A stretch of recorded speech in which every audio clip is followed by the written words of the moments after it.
Hi everyone, in this video I am competing at the Pitsford Grand Slam kayak fishing competition. It's a lure fishing competition with a difference. They give you the lures, you can't use your own. You can't even use your own hooks or jig heads or weights. Over 2 days I had to catch 2 pike, 4 perch and 1 trout to get the Grand Slam, or fill your card as they say. If you achieve that, you get an extra 100 centimetre bonus on the combined length of all those fish. You can also upgrade your fish, so if you catch 3 pike, for example, and that 3rd pike is bigger than the first 2 you've caught, you drop the smaller one and the 2 bigger ones would apply. These events do not happen as they do unless we have sponsors like, we've got Dan from 9-7. Dan has been working tirelessly day and night to make this work. So yeah, massive thank you. Nice little box. Thank you. Okay, and then we've got Nathan from on top. Nathan sadly can't be here this weekend.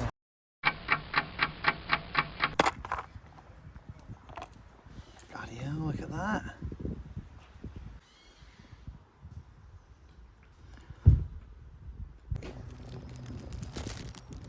Maybe that for the pike. It has to be a 10-gram jig head. Cool lure.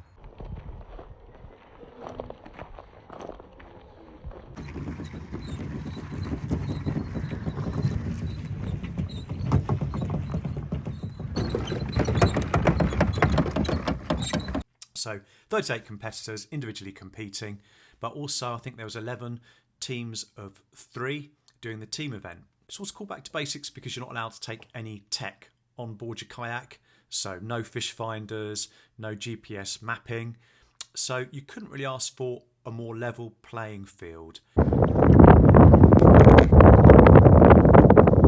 I spent 8 hours on the water, mainly pedalling against really strong wind to try and find water that wasn't so green and algae filled.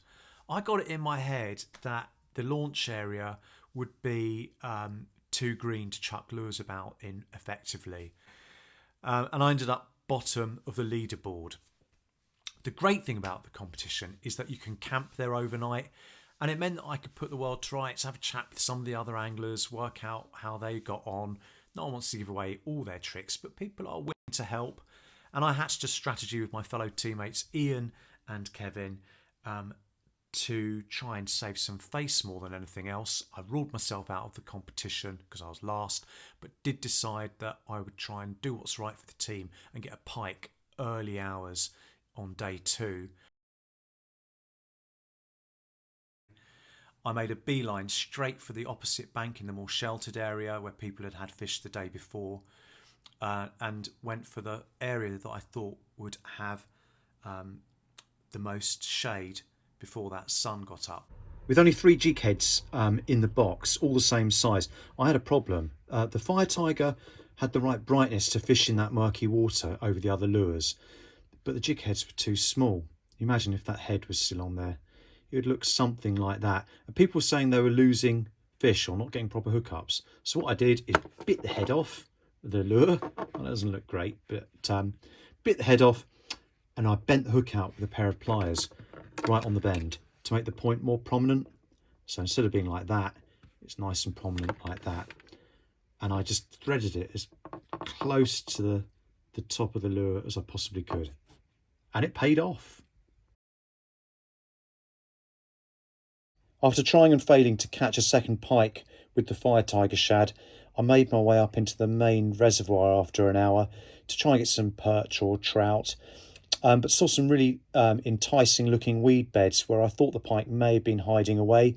So put on this weedless setup. It's a tungsten cheb weight and 9-7 tungsten shad fished weedless.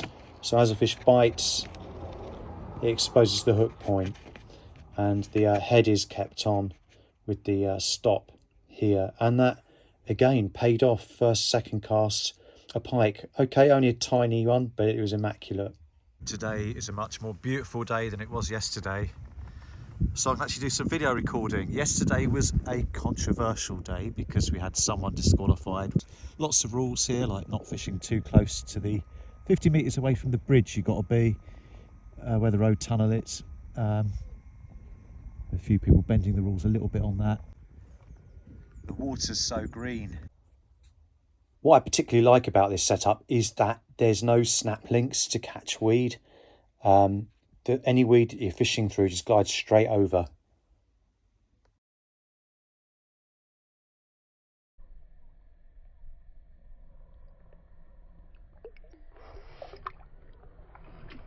Thankfully that's paid off and I've had a couple of pike, one very small, the other one I didn't actually stop to video record because it's a competition. So now I need my 3 perch and 2 trout, so top end towards the sailing club I reckon.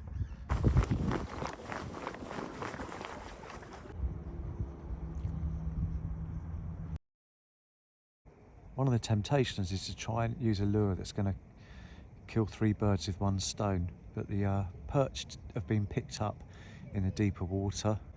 The trout, well, they're at the very far end of the lake, and the pike, well, they're all in the weed beds, so lots of paddling involved, or peddling I should say.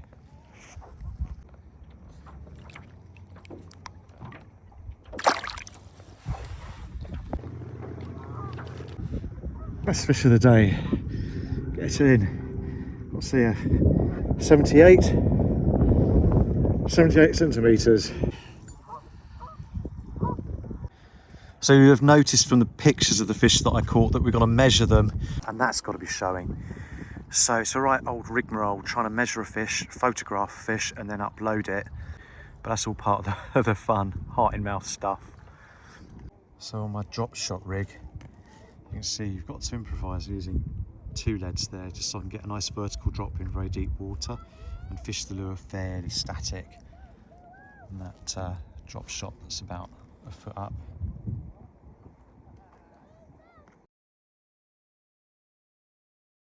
The lures are so precious in this event, you can't afford to have them ripped off by a fish.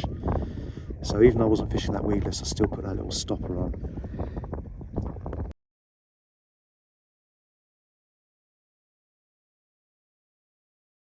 So as you can see, I filled my card eventually with 1 hour to spare. If only I'd fished properly yesterday. I think the problem is I went into this competition so tired and worn out that yesterday was just a write-off and I got negged out after losing 2 of the best lures from that tackle box. I don't think that I'll be in the top 10 because most people will have done that and will be upgrading their pike sizes. But what a turnaround. From last place yesterday to whatever I end up now, I'm really pleased to fill my card in 1 day effectively, bar that 10 centimetre perch, on such bright conditions as well. So it's a superb event in terms of value for money. You know, 2 nights camping without fishing is probably 60 quid these days, and I know Anglian Water charge 50 quid to go out on their boats. So yeah, nice one, Dane and Ian.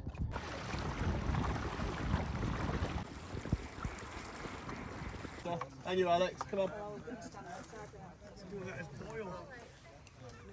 Thanks, mate. Right. Right. Okay, that is the end of another Pitsford Grand Slam, so I'd like to thank you all for coming. I think the top 5 definitely need a mention. In 5th place with 397 centimetres, we have Andre. Guys, well done. In 4th place, we have Graham. Well done, Graham. So in 3rd place, by the skin of his teeth, with 402 centimetres, is me. It's so soft. Cheers. It's so soft. In 2nd place, with 404 centimetres, is David Jacobs. Very good. Big man. What little hands you got? Oh, I know. I can feel you better. the Pitsford Grand Slam winner for 2025 with a phenomenal score of 426 centimetres. So it's not even a slim margin. Definitely a newcomer on the block who seems to be doing incredibly well. Is Steve Wilson. That is really Well done, mate. You hold the trophy. let's hold this. Yeah. So a new name to the, in my opinion, the best trophy there is to win. Well done, Steve. Nice one. Well done, mate. Well done. Really good. Biggest fish, okay, you get a Navionics boating app. Best perch is going to go to Fergal Harkin, okay, with a 34. Biggest pike, there's a whopping 98 centimetres. It's Steve Wilson. And the biggest trout of a massive 53 centimetres, there's Graham. Yeah, well played. Well done, everyone. Team winners. Close this, because we have lots of team winners. So what we've done is we've gone off of the biggest pike in the team. Okay, so the team event winners of 2025 is Dizzy's Rascals. Get in! Who's the responsible adult? He's the man. Well, that's not me then. Well done, guys. Well done. Brilliant. A quick picture. 100, 120, 140. We keep an ear out of what's gone on. We listen for good things where people have got involved, helped people and so on. And this year, I think someone might have saved someone's life, which I think is really, really good. So Dave Morris managed to save a Commodore.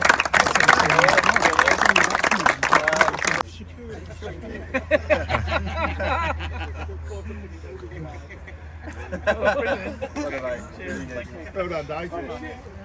Okay, so what we're going to do for this is we've had a really little helper with us all weekend, which is Esme. Yeah. Okay.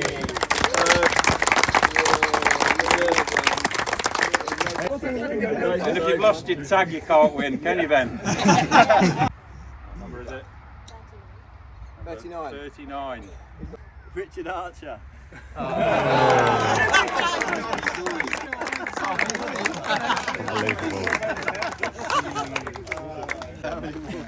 Sorry, guys. Thank you, mate. Well, there we go. That is the end of the Grand Slam 2025.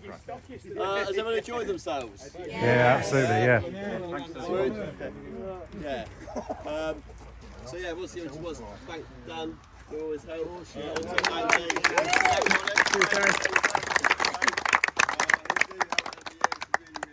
So, do we think we should do it again? Absolutely. Yeah, same sort of format. Yeah. Absolutely. Okay. Good. Thank you very much, gentlemen. Thank you. Safe journey back, guys. Yeah, thanks, Dan. Don't forget S mate at the end of the month. Good to see you. Yes, mate. Come on. Well done, mate.